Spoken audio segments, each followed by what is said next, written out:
Syndrome de la main étrangère. Le syndrome de la main étrangère est exactement ce que son nom suggère. Une personne perd le contrôle de l'une de ses mains, généralement la gauche. Cette main étrangère agit de manière autonome, souvent de façon imprévisible et inquiétante, amenant les patients à croire que la main attachée à leur corps ne leur appartient pas. Ce qui rend cette condition encore plus perturbante, c'est que la main étrangère peut agir de manière opposée à l'autre main. Par exemple, imaginez allumer un interrupteur et que votre main rebelle l'éteigne immédiatement. Elle peut aussi devenir violente envers le patient, avec certains rapports faisant état de la main qui tente d'étrangler la personne, ce qui est véritablement troublant à vivre. Bien que nous ne sachions pas exactement pourquoi cela se produit, nous savons qu'il est plus fréquent chez les personnes ayant subi une chirurgie du cerveau split dans le passé. Pour ceux qui ne le savent pas, notre cerveau est composé de 2 hémisphères connectés par un pont de nerfs. Nos fonctions motrices sont réparties entre les 2 hémisphères. Le cerveau gauche contrôle le côté droit du corps, tandis que le cerveau droit contrôle le côté gauche. Plus important encore, l'hémisphère gauche gouverne notre capacité à parler. C'est là que se trouvent nos centres du langage, la partie de nous qui peut articuler nos pensées.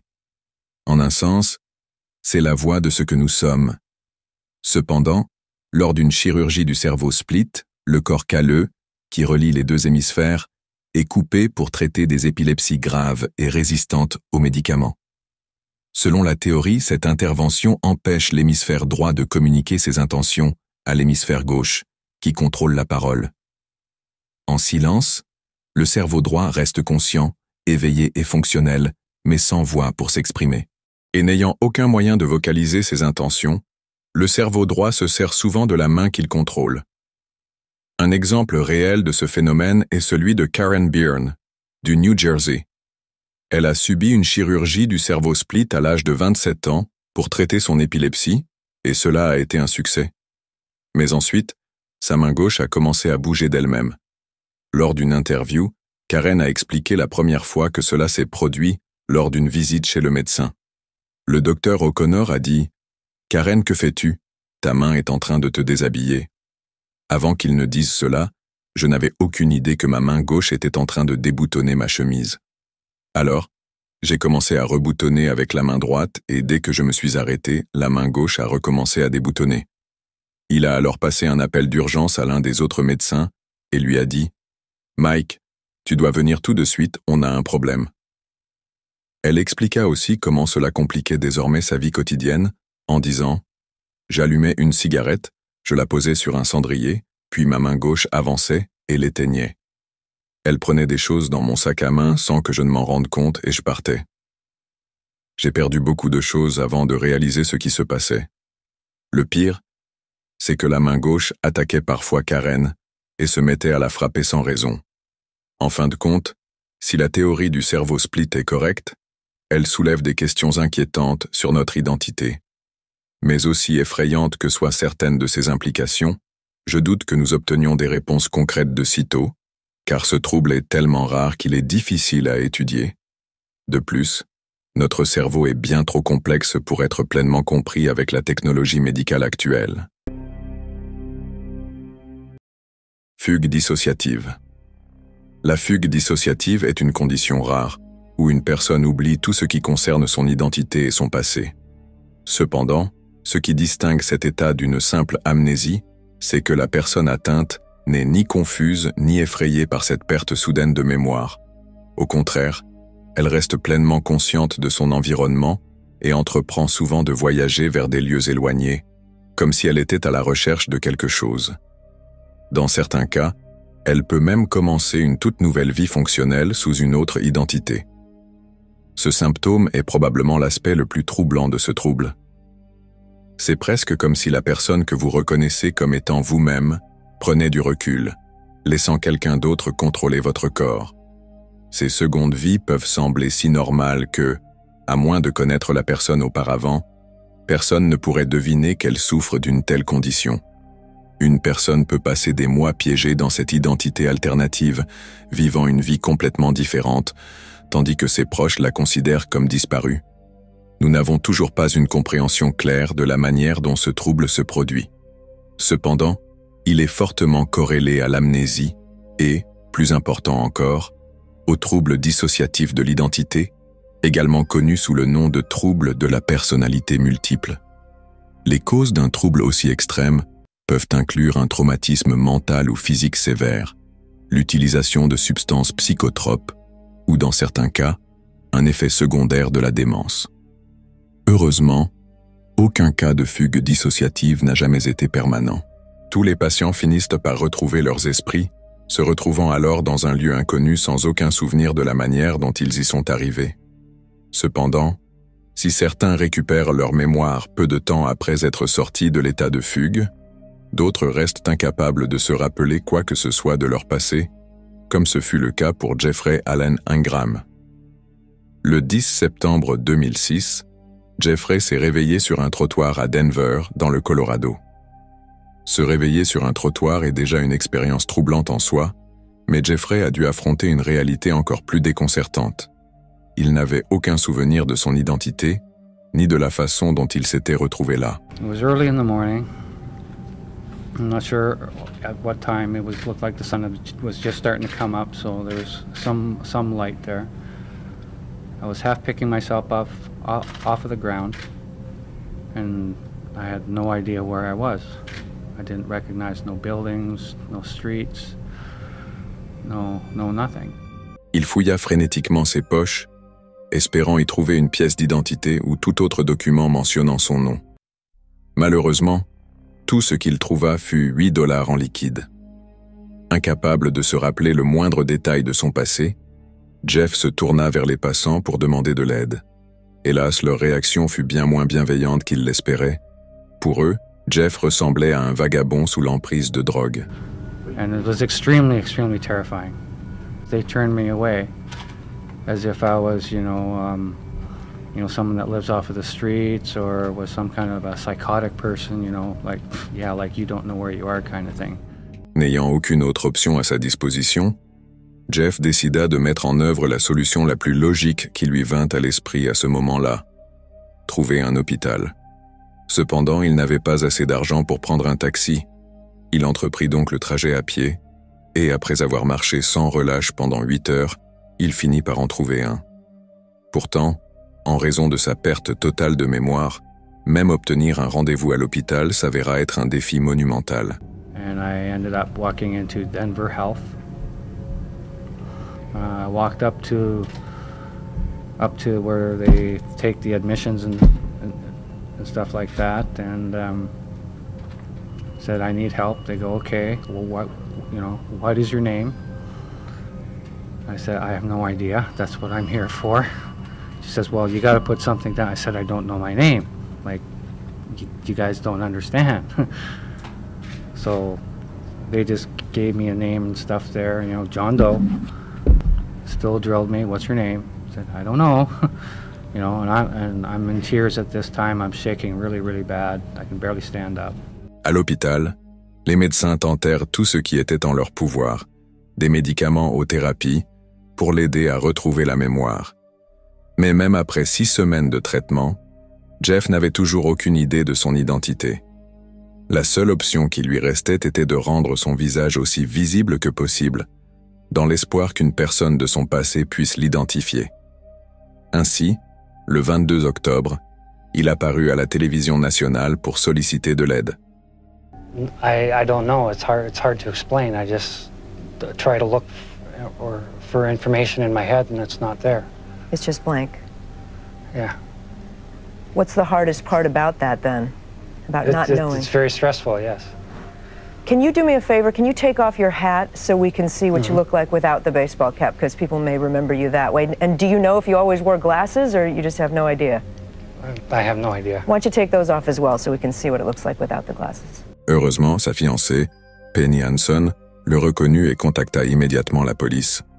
Elle leur fournissait également des photos d'eux ensemble pour prouver qu'elle disait la vérité.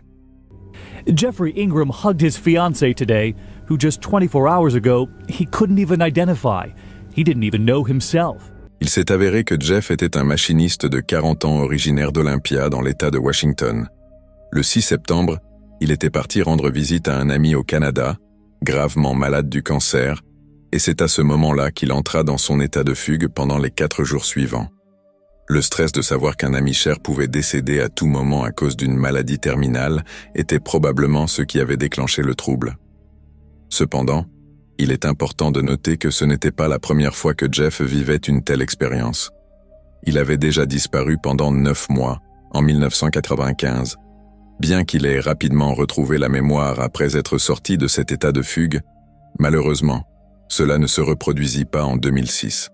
Aussi romantique que cela aurait pu être, il ne retrouva pas sa mémoire après avoir retrouvé sa fiancée, après presque 2 mois d'absence.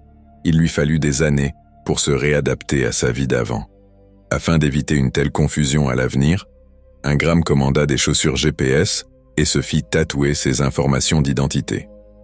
Il commença également à porter un disque d'identification médicale autour du cou.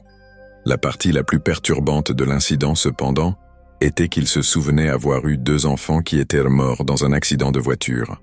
And what came out of that? Any clues?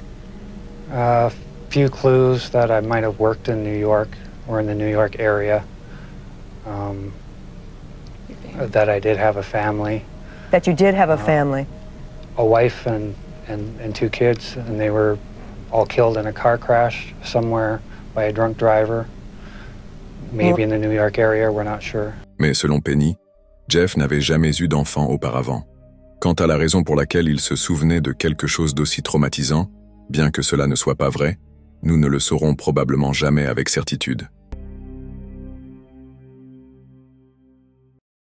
Délire de type Truman Show. Le délire de type Truman Show est un trouble mental extrêmement rare et assez récent, où le patient croit être le protagoniste d'une émission de télé-réalité. Dans son esprit, le monde autour de lui n'est rien d'autre qu'un décor élaboré avec des centaines de caméras cachées pour capturer ses réactions face à divers événements. Le nom de ce trouble provient du film The Truman Show, 1998, dans lequel Jim Carrey joue le rôle de Truman, un homme adopté par une corporation dès sa naissance. Cette corporation construit une île isolée avec des milliers de caméras et diffuse chaque seconde de la vie de Truman pour que le monde entier puisse le suivre. Bien qu'il y ait quelques différences entre les cas individuels, la plupart des patients croient être la version réelle de Truman. Lorsqu'on leur demande, voici comment l'un des patients souffrant de ce délire décrit son état d'esprit. Je me suis rendu compte que j'étais, et que je suis le centre, l'objet d'attention de millions et de millions de personnes. Ma famille, et tous ceux que je connaissais, étaient et sont des acteurs dans un script. Une comédie dont le but est de faire de moi l'objet de l'attention du monde. D'un point de vue médical, le délire de type Truman Show est un symptôme de psychose et peut aussi servir d'indice précoce de schizophrénie. Bien qu'il y ait eu de nombreux cas de ce délire au fil des années, peu sont aussi marquants que celui d'Albert. Albert était un homme de 26 ans de l'ouest de la Pennsylvanie qui menait une vie relativement normale. Il travaillait dans une usine locale et vivait avec ses parents. Mais un jour, en 2002, il décida de se rendre à New York et tenta d'entrer dans le bâtiment des Nations Unies. Lorsqu'un garde l'en empêcha, il frappa le garde et fut ensuite conduit à l'hôpital psychiatrique de Bellevue. C'est là que Joel Gold, psychiatre, et Ian Gold, neurophilosophe, découvrirent la vérité sur l'état d'Albert. Il s'avéra qu'Albert croyait être le personnage principal de sa propre émission de télévision et que tout le monde autour de lui, y compris ses parents, n'était rien d'autre que des acteurs. Il révéla également que les producteurs de l'émission surveillaient tous ses mouvements à travers de petites caméras sans fil implantées dans ses yeux. Son délire était allé si loin qu'il croyait que les événements du 11 septembre étaient simplement un retournement de l'intrigue pour rendre l'émission plus intéressante. Avant d'être arrêté, il tentait de s'échapper de l'émission en demandant de l'aide aux Nations Unies, ce qui expliquait son voyage de plus de 320 km jusqu'à New York. Albert a été identifié comme le premier cas documenté d'un trouble mental récemment reconnu, qui fut par la suite nommé « délire de type Truman Show ». Les frères Gold ont depuis diagnostiqué plusieurs centaines de personnes souffrant du même trouble délirant. Et malheureusement, à mesure que les caméras deviennent plus petites et que la surveillance se généralise, il est difficile d'imaginer que la fréquence de ces cas diminue de sitôt.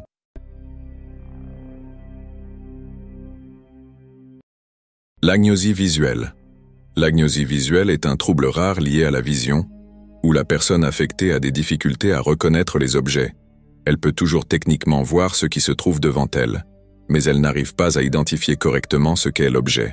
I see colours, shapes, punctuated by faces. The faces of people which I really recognise, and they stand out much more than anything else. That's why I can't read words or read music anymore. So I still can imagine what it looks like in my mind's eye, but I can't imagine what it looks like, or I can't see what it looks like when I look at it. So essentially, I find things through colour. Une personne souffrant d'agnosie visuelle pourrait voir une chaise et la confondre avec un petit enfant. Bien que cet exemple soit extrême, dans la plupart des cas, le patient confond un objet avec quelque chose ayant une forme générale similaire, comme voir un smartphone rose et le croire être un savon. Il existe également plusieurs sous-catégories de ce trouble, pour des personnes ayant des difficultés à percevoir un type d'objet spécifique. Par exemple, les personnes souffrant d'alexie ne peuvent pas distinguer les mots et voient tout le texte comme une seule et même chose. De manière similaire, les patients atteints d'agnosie environnementale ont du mal à reconnaître leur environnement, ce qui rend presque impossible pour eux de se déplacer seuls.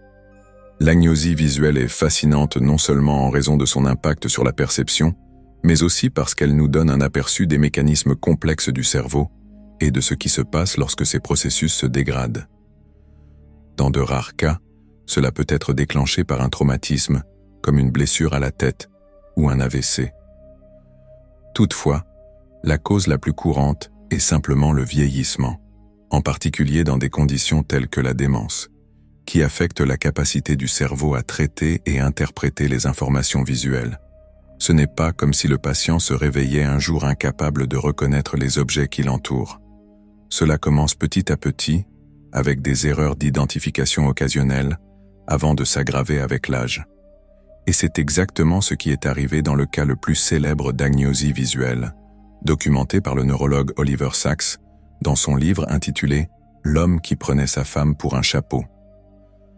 Le titre du livre fait également référence à une personne souffrant d'agnosie visuelle, que Oliver appelait Monsieur P, que je vais appeler Peter pour simplifier.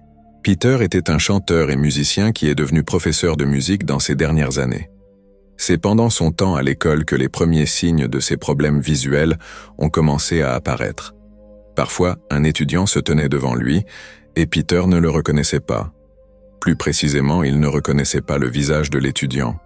Cela restait ainsi jusqu'à ce que l'étudiant parle, moment où Peter pouvait l'identifier à sa voix. Cela provoquait souvent des malentendus et des frustrations pour Peter, mais il en riait souvent et n'y prêtait pas beaucoup attention. Cependant, sa situation est devenue beaucoup plus grave au fil du temps. Non seulement il ne reconnaissait plus les visages autour de lui, mais il commença également à voir des visages là où il n'y en avait pas. Il en est venu à un point où, à certaines occasions, il touchait des objets comme des bornes-fontaines et des parcs-mètres, pensant qu'il s'agissait de ses élèves. Mais cette confusion de la réalité ne s'est pas arrêtée là. Au fur et à mesure que la condition progressait, Peter est devenu de plus en plus délirant. Il commença à parler à des sculptures sur des chaises, s'attendant à une réponse et exprimant sa surprise lorsque aucune ne venait. Cela a duré près de 3 ans. Peter ignorant le problème et se berçant d'illusions, en pensant que cela était normal. Ce n'est que lorsque Peter développa un diabète et consulta un ophtalmologiste, préoccupé par la possibilité que sa vue se dégrade, que la vérité éclata. Heureusement, après avoir entendu les descriptions bizarres et fragmentées de la vision de Peter, l'ophtalmologiste réalisa que le problème ne venait pas des yeux de Peter mais de son cerveau. Il orienta Peter vers Oliver Sacks pour un diagnostic approfondi. Lors de sa visite, Oliver lui donna un magazine National Geographic et lui demanda de décrire ce qu'il voyait dedans. Selon le rapport de cas, Peter était capable de discerner des détails plus fins comme les couleurs, la luminosité et les formes des objets dans une scène. Mais lorsqu'on lui demandait de décrire la scène dans son ensemble, son esprit restait vide. Cependant, la partie la plus étrange de sa visite arriva vers la fin, lorsque Peter s'apprêtait à partir. Il tendit la main et saisit la tête de sa femme, qui l'accompagnait, et tenta de la mettre sur sa propre tête. Autrement dit, Peter venait de confondre sa propre femme avec un chapeau. Cela confirma sans aucun doute que Peter souffrait d'agnosie visuelle. Et malheureusement, bien que le diagnostic soit précis, Oliver n'eut aucun traitement à offrir pour améliorer son état. N'ayant pas d'autre choix, Peter s'adapta en se fiant à ses autres sens pour reconnaître les gens tout au long de sa vie. Cela montre à quel point les humains sont capables de s'adapter, même face à quelque chose d'aussi terrifiant que l'agnosie visuelle.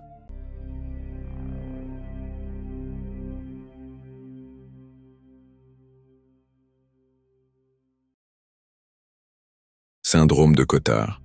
Le syndrome de Cotard, également connu sous le nom de délire de Cotard ou syndrome du cadavre ambulant, est un trouble mental rare où une personne croit qu'elle est morte, qu'elle n'existe pas, ou qu'elle a perdu ses organes internes ou son sang. Ce syndrome a été découvert par Jules Cotard, un neurologue français, qui a décrit cette condition en 1880.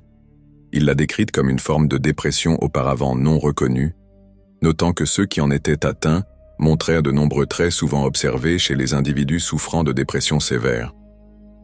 Les personnes affectées cesseraient de prendre soin d'elles-mêmes, deviendraient sans émotion et ne ressentiraient aucun plaisir à pratiquer des activités qu'elles appréciaient auparavant.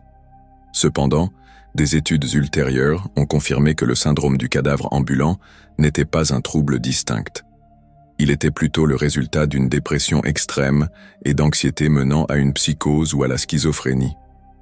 Les expériences proches de la mort peuvent également avoir un effet similaire lorsqu'une personne reprend conscience après s'être approchée de la mort ou après être morte pendant quelques minutes avant d'être réanimée par les médecins.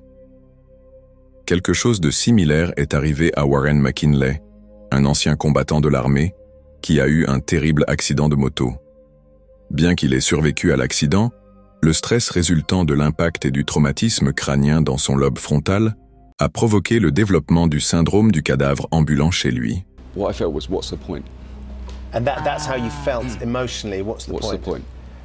Why I was at Headley Court and they were trying to help me and to rehab you. And I was just... You felt like a ghost, didn't you? What's the point? Like a ghost, dead man walking. Mais des examens plus modernes ont également découvert une forte corrélation entre le syndrome de Cotard et des lésions de certaines parties du cerveau responsables de la reconnaissance des visages. Ainsi, lorsqu'une personne déjà anxieuse se regarde dans un miroir, elle ne peut pas se reconnaître et arrive à la conclusion délirante qu'elle doit être morte.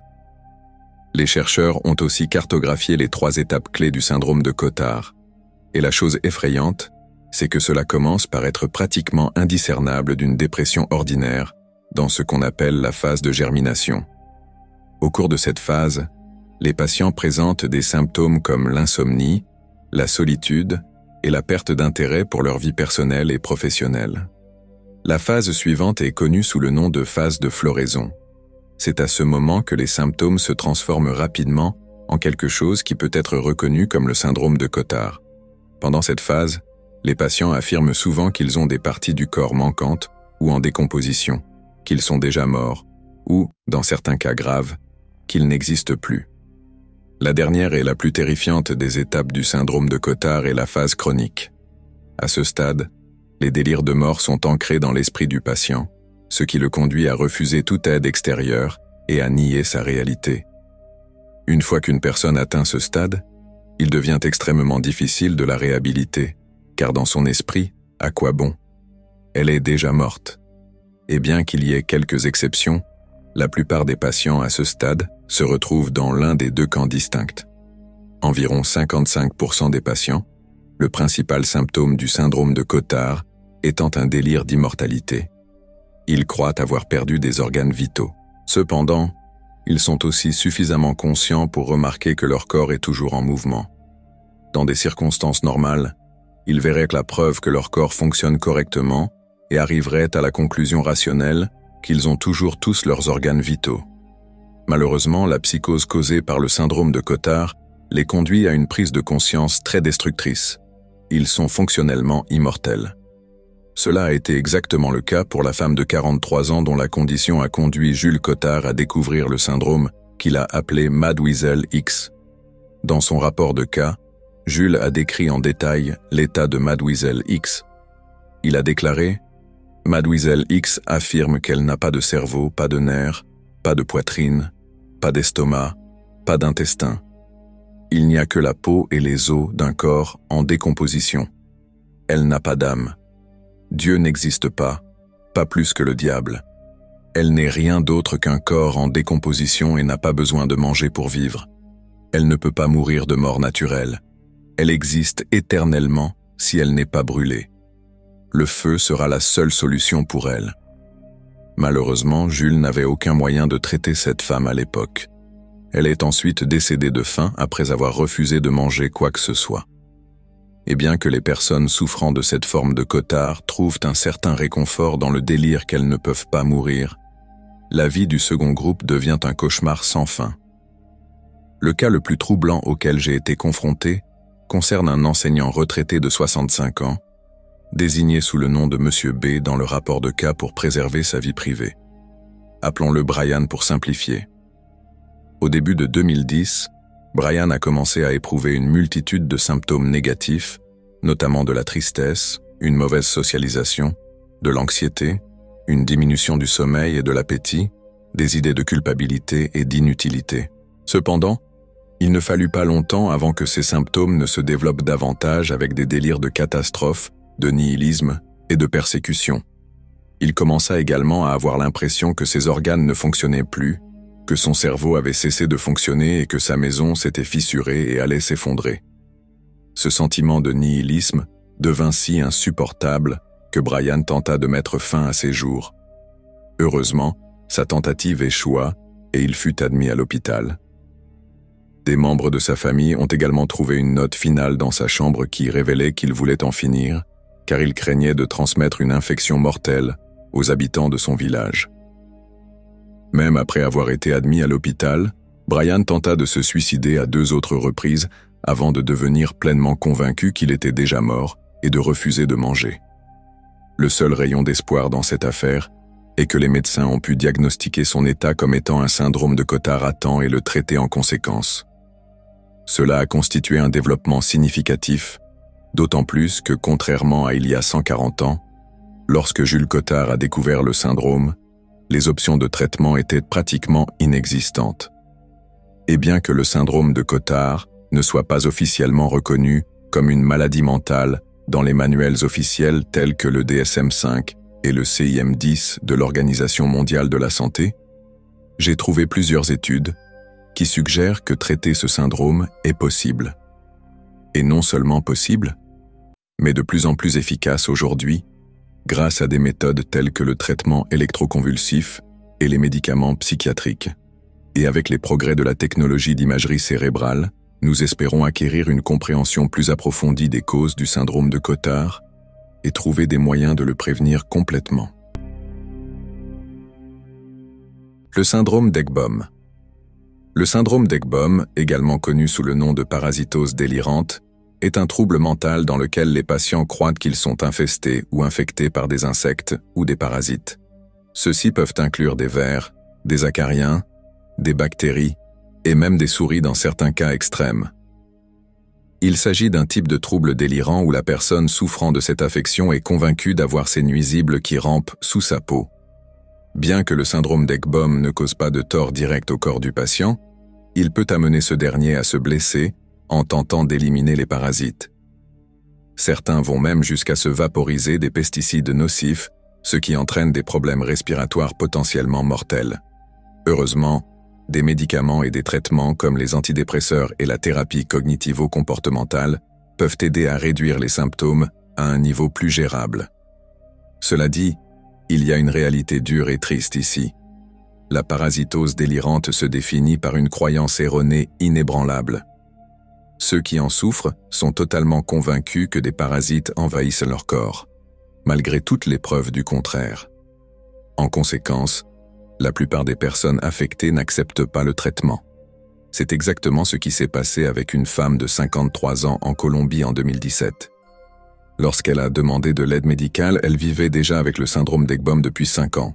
Ses symptômes comprenaient de la dépression, des démangeaisons constantes et même des hallucinations visuelles. Elle expliqua également qu'elle avait utilisé divers produits chimiques toxiques pour nettoyer sa peau et ses vêtements dans le but de se débarrasser des parasites vivant dans son corps, mais rien ne fonctionnait.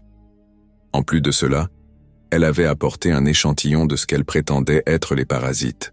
Mais après des tests, il s'est avéré que ce n'était rien d'autre que de la peau morte, probablement des morceaux qu'elle avait pelés. Et lorsque les résultats des analyses de sang sont également apparus normaux, le médecin a essayé de lui expliquer qu'il s'agissait d'un trouble mental. Il a recommandé une évaluation psychiatrique. Cependant, elle était totalement convaincue que les parasites étaient réels. Ainsi, lorsque les médecins n'étaient pas d'accord avec son évaluation, elle a cessé de répondre et n'a pas suivi de traitement pour sa condition. Espérons que cette femme ait reçu l'attention médicale dont elle avait besoin et qu'elle vive maintenant sans ce trouble insupportable. Bien que, étant donné sa réaction en apprenant la vérité, je doute fort que ce soit le cas.